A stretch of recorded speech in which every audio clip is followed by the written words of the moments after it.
tempted like as we are, yet without sin. Let us therefore come boldly unto the throne of grace, that we may obtain mercy and find grace to help in time of need. That's a good scripture right there, right? In the time of need. And we are in a time of need, man. We need to get the hell out of here. That's what we need, all right? But anyway, I want to go from there to the book of James, the 5th chapter. And by the way, this is one of my favorite chapters. You know, I hit it every once in a while, but there's a lot of meat in this chapter right here. And this is dealing with Esau and the fact that he's going down. And you can see that this man's going down. Because what's going on is China is buying dollars from the U.S. or the Feds, and what the Feds do is they'll get the dollars. The U.S. the Federal Reserve notes weakness. Think again. At a certain value, for short-term, right, on the world market. Currency, but then what the Fed does is they print more money, so they devalue the dollar. So that dollar that they invested, the Chinese invested in, that would not be they're finding out that dollar is losing its value. So they're not thinking very kindly about the U.S. Because the Federal Reserve goes hand in hand with the U.S. Even though the Federal Reserve is a privately owned, quasi-governmental organization or corporation, it's still tied with the U.S. because in the U.S. you use these dollars. They call them U.S. dollars, but they're really Federal Reserve notes. All right? So the Chinese, they're mad as hell. And these other nations that work with this dollar, they're mad as hell. And they're basically saying we don't trust the U.S. dollar no more or the Federal Reserve note. So we're in that time now. We're in the time of James, the 5th chapter. So let's read that from the top. James chapter 5, verse 1. Go to now, ye rich men. Right, the rich is talking about guys like... Rothschilds first and foremost, the Rothschild family, and then you have the Rockefellers. You have many different rich, super rich. Like you had the DuPonts. I don't know if they're still considered super rich. You don't hear about them too much, but the main super rich families of the earth are the Rothschilds, the Rockefellers. Then you have in the United States, you have what's this guy? You got Gates, Bill Gates. You got Warren Buffett. All right. You have these Fortune 500 companies. You have these investment firms, these banks. If you go down to up Avenue of the Americas, which is going uptown one way, and as soon as you pass the 42nd Street. You're going to see on your left-hand side, a few years back, you had what was called a depth clock, but they took it down. You know what they put over there? They put, I forget what bank, but they put a major bank. I think it's a Bank of America, if I'm not mistaken. And then as you go down, and this bank looks like a crystal palace, man. And then when you go down to the next building, there's another bank. Then there's another bank. These major international banks. So those represent the super rich. You have your stockholders, you have your CEOs, you have your hidden bank owners. So those are the super rich. And they don't like to put their name out there, man. Like the Rothschilds. They don't make a big deal. They don't flaunt their riches. They don't say, well, wait a minute. What's his name that I mentioned? Warren Buffett. Oh, no, he's not. They're going around saying no, I'm the richest. The super rich do not go around talking about how rich they are. And the super rich are worth, there's trillionaires out there. You think, oh, no, the highest you can go is billionaire. 50 billion, 60 billion. You can't go no higher than that. There's trillionaires, and the Rothschilds would be considered trillionaires. The Rockefellers would be considered most likely trillionaires. Brown's brothers Harriman. We speak right across the street from Brown's brothers Harriman, man. And then you got guys out there saying that we sold out because anytime you see GMS, they're always in front of a bank. Well, that just happens to so be. It's just a spiritual thing.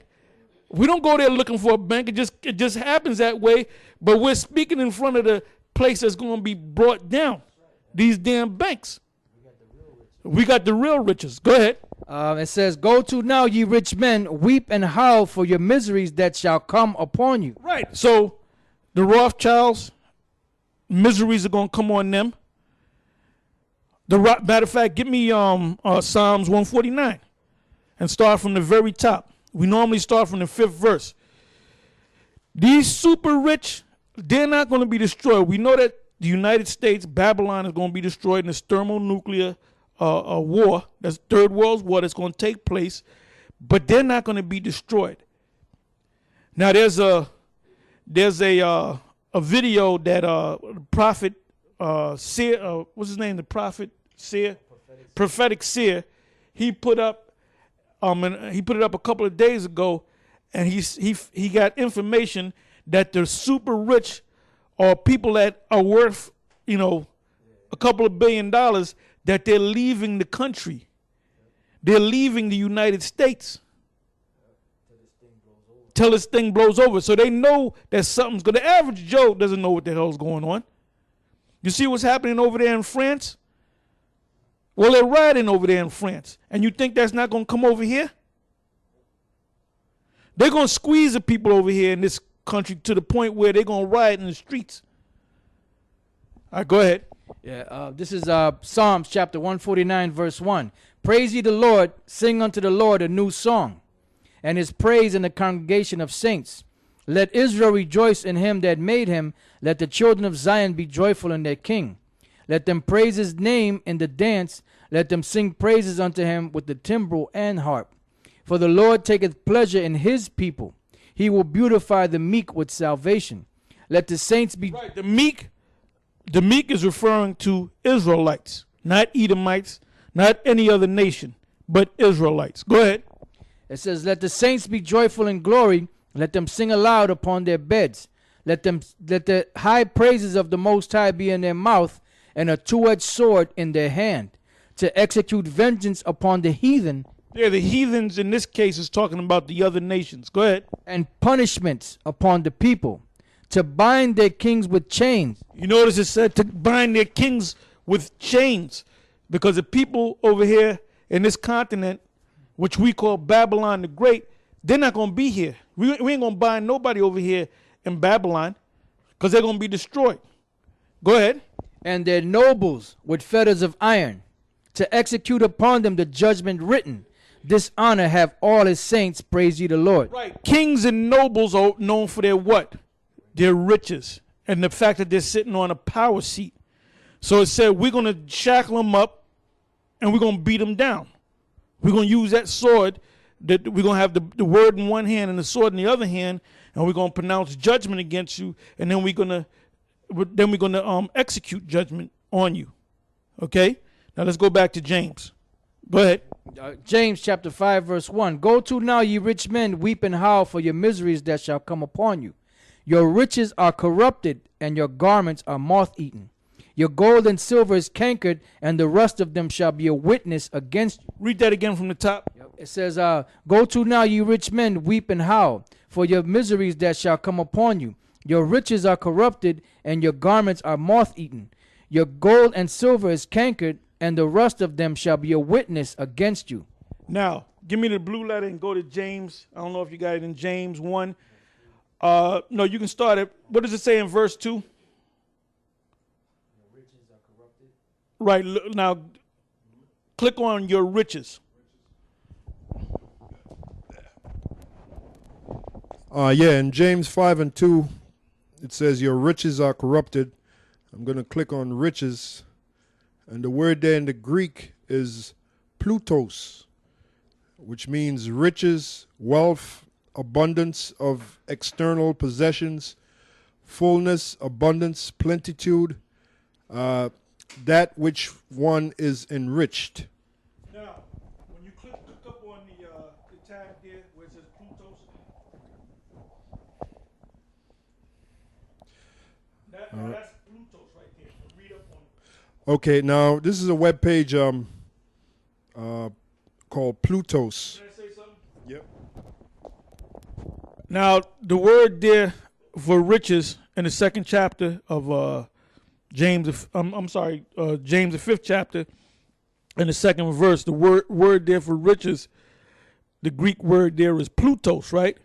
And it said Plutos means one with a lot of money, a lot of wealth and all that, but it goes deeper than that. That's why when you go down to Manhattan, Midtown Manhattan, Park Avenue, these different sites in the city, in Manhattan, and around the country, you'll see right next to Rockefeller Center, the Rockefellers, they have a Rockefeller Center. If you go down to Rockefeller Center, I believe you'll see Thor with lightning bolts in his hand. There's like a picture, not a picture, a wall carving of Thor. Then there's a building right next to it on, I believe it's Fifth Avenue, right across the street from the Roman Catholic Church. And you have Atlas, and he has the globe on his back.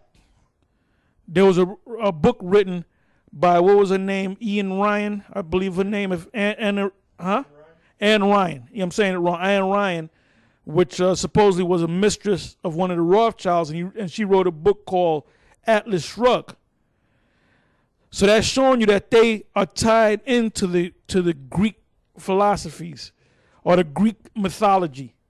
Now the word Atlas Shrugged for the name of the book means if you have a heavy weight on you, a box, and it's a burden on one side of your shoulder, you shrug it, you move it to get a better positioning.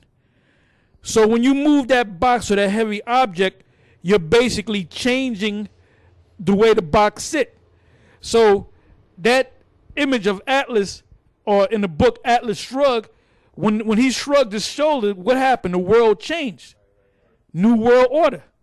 That's what it was all about.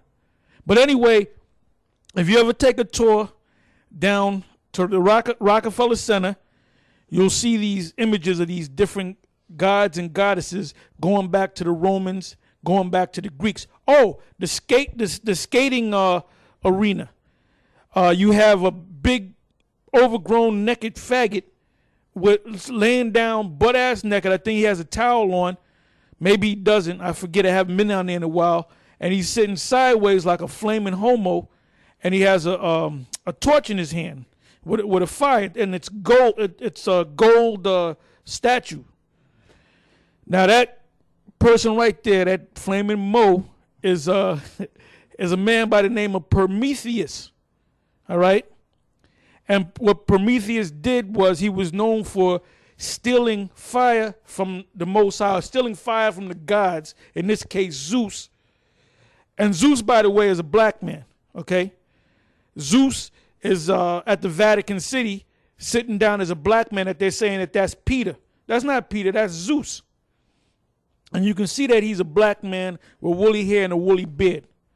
All right?